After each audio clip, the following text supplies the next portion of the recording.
to the Premier League this weekend. You've conceded 11 goals in the last 2 away games, so how do you stop the flow of goals? Will it be a change of shape? Well, we finished the game at home with 3 at the back, and it seemed to be quite effective. It tightened us up a little bit. We went with that at Bristol, and it worked. So it is a possibility that we would go with that again. It does suit some of the players because they've played it many times before, and it probably does give us a chance in the game to be in the game and to try and win one. So it is something that's at the back of my mind.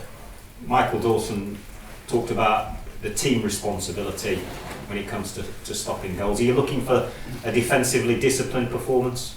We want a professional performance, and a disciplined performance comes with that, but we need to affect the game as well. You know, we can't just expect that we can turn up and get a result. We have to be effective in what we do. There has been signs of that, you know, when we show that confidence and we show our ability, whether it's at home or away, we can match teams. We've just been at the other end of some poor results, so we need to try and change that as quickly as possible. You dropped into the bottom 3. Is that a concern? Are you looking to get wins on the board as soon as possible to try and get away from the danger zone? Yeah, everybody wants to be. Nobody wants to be in that danger area, no matter what part of the season it is. But we've got to be realistic. We started well, we faded away a little bit, but that doesn't mean to say we can't come again. So we've got to be, and I keep mentioning this word, competitive. We're trying to be that. We are working hard at things, and hopefully our luck will change, and we can start building on the midweek result. How big a blow is losing Robert Snodgrass? Well, experienced player, quality player. Obviously, you know, he's had his injury issues for a period of time, but for him to get what was a innocuous sort of injury, you know, I think the goalkeeper fell on him, and his ankle swelled up quite badly. That seems to be settling down reasonably quick. So, you know, all the fears of long-term injury or being out for a while is looking a little bit better. You know, he's precautionary. They get these boots on these days as soon as they get ankle injuries. He's out of that now, so he's progressing better than expected. But, you know, we need to assess the situation going into next week. Is it a concern you could lose Diamande as well, having been charged with violent conduct? Yeah, we're looking at that situation at the moment. That came to our attention yesterday, and we've looked at all the evidence that's been supplied to us. So we're just going to review that, talk to the player, see what the possibilities are of appealing or not appealing, and we have to do that by the end of today. Can I ask you about the future of young Josh Tyman? A bit of speculation this week linking him with various clubs. Is tying him down to a long-term professional contract a priority? I think it's good that somebody's looking at players from Hull City. I think it's great that a young player is showing some promise.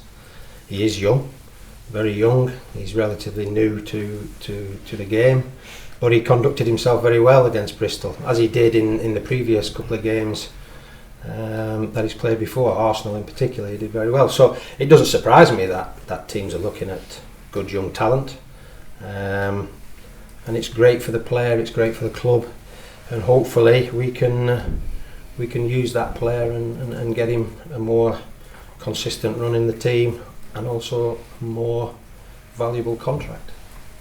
Have you got a few selection headaches off the back of Tuesday night, in particular maybe with the goalkeeping position?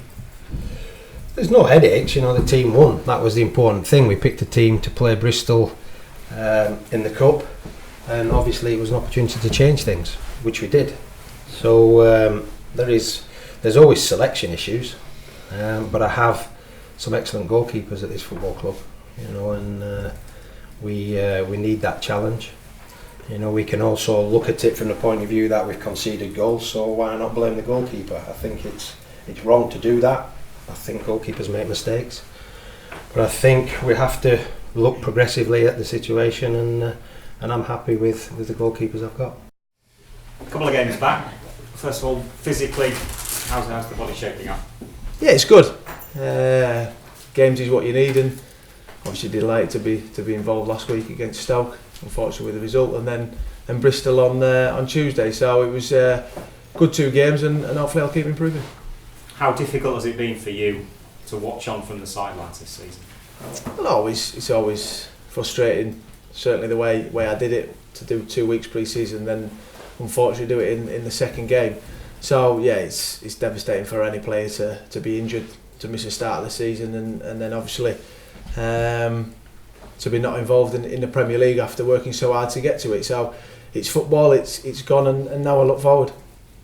You had a game in the dugout alongside Mike. How was that experience of looking on from a coach's perspective?